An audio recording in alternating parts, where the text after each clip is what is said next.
देखो, if the system of equations, है ना, हैज इनफाइनाइट सॉल्यूशंस, है ना, तो इक्वेशन कैसे हैं उनको मैं लिखता हूँ, इस तरह से लिख देता हूँ, X plus A Y plus zero into Z equal to zero, ऐसे लिख दिया मैंने।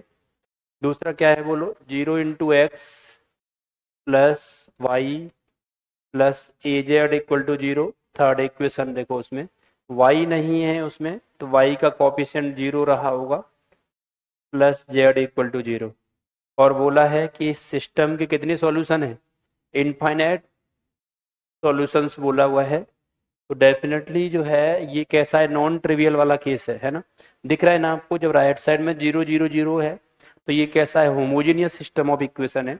अगर होमोजेनियस सिस्टम ऑफ इक्वेशंस में बोला है infinitely many solution, non trivial solution या नॉन जीरो सॉल्यूशन, ठीक है, तो उसके लिए एक ही कंडीशन होती है, क्या, डेल्टा इक्वल टू जीरो।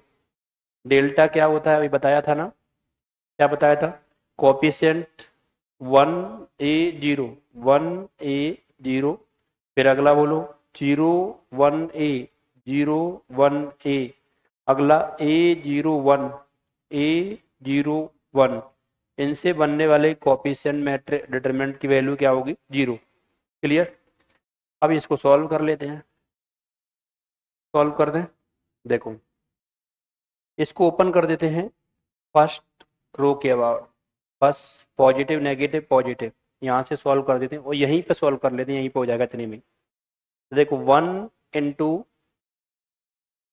यहाँ से देखो ऐसे डिलीट करोगे तो one minus zero, one minus zero तो वन आ गया, ठीक है, और माइनस का ए इंटू, ये देखना जब ऐसे करोगे यहाँ से तो फिर क्या आएगा, जीरो माइनस ए स्क्वायर, तो जीरो माइनस ए स्क्वायर लिख देता हूँ चलो, प्लस अगला वाला क्या है, जीरो ही है तो वो तो जीरो ही हो जाएगा, इक्वल टू जीरो। ठीक है, तो यहाँ से देखो क्या आया, सही है, एक बार चेक कर लो मैंने जो किया है कैलकुलेशन।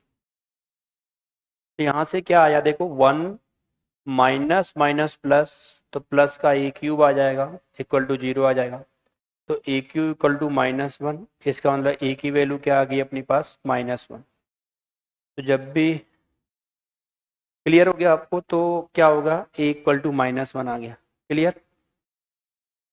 तो नॉन, ये इस पे क्वेश्चन भी आता है और इजी भी बहुत होता है, होमोजेनियस सिस्टम इक्वेशन में अगर non trivial solution, infinitely many solution या नॉन जीरो सॉल्यूशन, या एक और वर्ड यूज करता है, not X Y Z not all zero, ठीक है, ऐसे भी टर्मिनोलॉजी यूज करता है।